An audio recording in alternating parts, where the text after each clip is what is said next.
Details లోకి వెళ్తే Rangareddy Chevella MP స్థానానికి కాసాని జ్ఞానేశ్వర్ నామినేషన్ వేశారు. ఈ సందర్భంగా బండ్లగూడ మైసమ్మ దేవాలయంలో ప్రత్యేక పూజలు నిర్వహించి అక్కడ నుంచి భారీ ర్యాలీగా ఎమ్మెల్యే క్యాంప్ ఆఫీస్ మీదుగా రాజేంద్రనగర్ ఎంఆర్ఓ కార్యాలయానికి చేరుకొని రిటర్నింగ్ ఆఫీసర్ జిల్లా కలెక్టర్ శశాంకకు నామినేషన్ పత్రాలు సమర్పించారు. ఈ కార్యక్రమంలో పాల్గొన్న మాజీ మంత్రి కేటీఆర్ మాట్లాడుతూ బీజేపీ కాంగ్రెస్ పార్టీ రెండు తోడు దొంగలని, బీజేపీకి ఓటు వేసినా కాంగ్రెస్ కి ఓటు వేసినా ఒకటేనని విమర్శించారు. ఈ ర్యాలీలో ఎమ్మెల్యేలు సబితా ఇంద్రారెడ్డి, ప్రకాష్ గౌడ్, అరికెపుడి గాంధీ, కాళీ యాదయ్య పాల్గొన్నారు.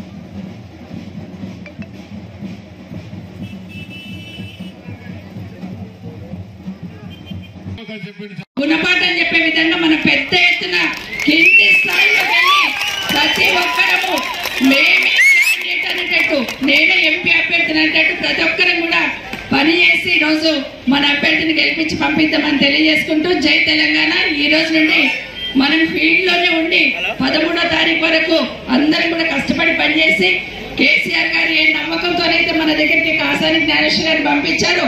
ఇప్పటికి 2 సార్లు కేసీఆర్ గారు ఎవరిని పంపిస్తే వాళ్ళని గెలిపించాం. విశ్వేశ్వర రెడ్డి గారు ఎవరో తెలియదు, కేసీఆర్ పంపించాడని ఓటేసినాం. కారు గుర్తుకి రంజిత్ రెడ్డి ఎవరో తెలీదు, పంపించాం కాబట్టి కారు గుర్తు కొట్టేసి కేసీఆర్ గారిని గెలిపించినాం.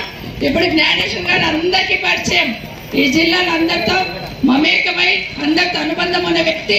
కేసీఆర్ గారు పంపించారు, కేసీఆర్ గారి గుర్తు కారు గుర్తు కొట్టేసి పెద్ద ఎత్తున గెలిపించి పంపిద్దాం.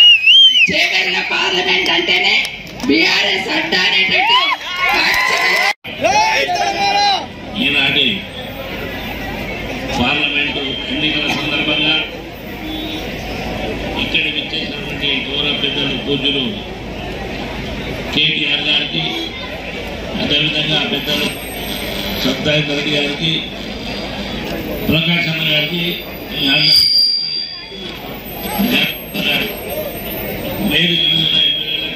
ఈ కార్యక్రమాన్ని చూసినటువంటి మీరు బాగా గమనించాలి.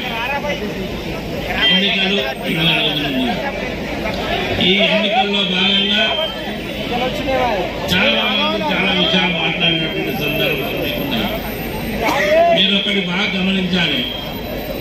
ఒక పెద్ద మనిషి బీసీలకు దమ్ము ఉంటే, బీసీలకు సీమనెత్తులుంటే చేవెళ్ల గడ్డ మీద కాసాని జ్ఞానేశ్వర్ గెలిపేమని సవాల్ విసరడం జరిగింది.